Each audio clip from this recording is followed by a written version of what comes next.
Before I talk about specific strategies to help you in the IELTS speaking test, let's look at some general do's and don'ts. Things you should do in the test and things you shouldn't do.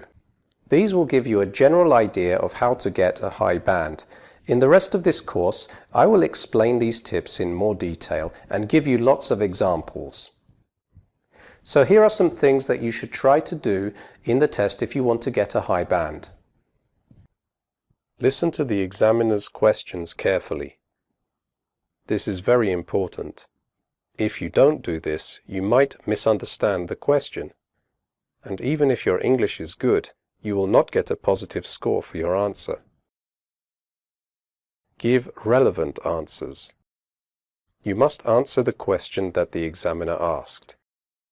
For example, if the examiner asks where you are from, you have to talk about your hometown, not necessarily where you are living now.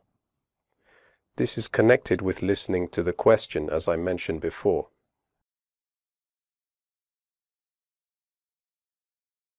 Ask for clarification if you don't understand the question. The examiner is allowed to repeat the instructions twice, so ask for clarification if you need it. You will not be penalized for that. Later in this course, I will show you how to ask the examiner to repeat in a natural way. Express your opinions and give examples to support your ideas. During the speaking test, you will be asked for your opinions on different topics. Giving your personal opinions and supporting them with examples from your experience will make your answers more interesting. Use conversation fillers to give yourself time to think.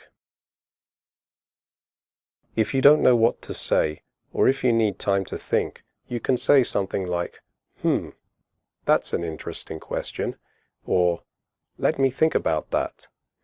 This way, you don't lose points for fluency. I will give you more examples in a later video. Relax and try to enjoy yourself.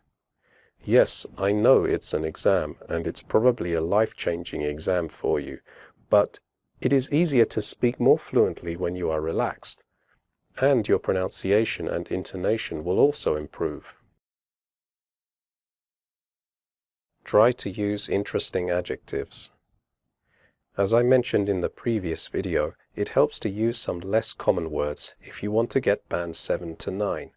For example, instead of repeating the word difficult all the time, you could try using other words like tricky or challenging. I will talk about synonyms in a later video. Paraphrase if you don't know a word.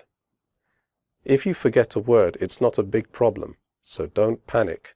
You can use other words to explain what you want to say. In fact, if you do this well, you will get credit for it. I will talk more about that in a later video. Finally, speak clearly. As I mentioned in the previous video, 25% of your score is based on pronunciation, and good pronunciation also means that the examiner can understand you easily. So, open your mouth and raise your voice if you tend to speak too quietly. You should at the same time avoid giving technical details about your work. The examiner doesn't share your technical knowledge, so if you work in a technical field, for example engineering or IT, be prepared to talk about your work in a way that is clear for everybody and avoid giving technical details. So here are some things you should try not to do in the test if you want a high band. Don't give very short answers.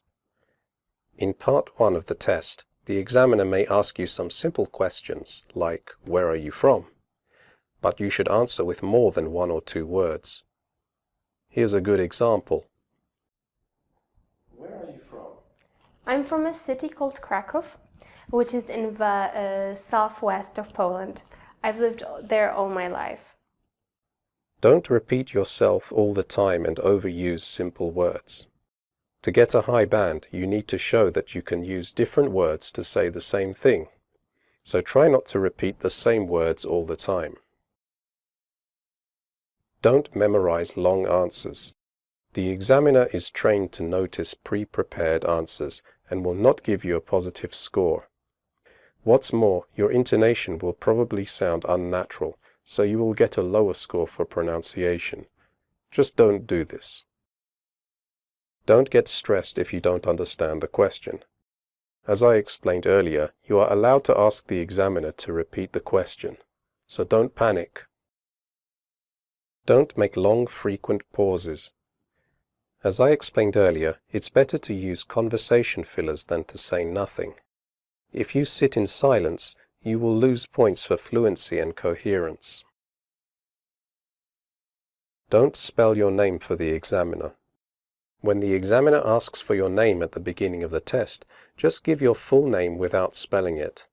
If there's an English version of your name that you like to use, you can add something like, "But you can call me Michael." Don't use your native language. Use only English during the test. Don't use words and idioms that you are not sure about. If you have just learnt a new word, phrase, structure, or idiom, and you are not confident about using it, then don't use it. It's too risky. You can easily use it the wrong way. You should be especially careful with idioms and phrasal vocabulary. Don't write on the task card in Part 2. The examiner will give you a piece of paper for making notes. Don't ask the examiner if what you say is correct. The examiner is not allowed to respond to you unless you need clarification about a question.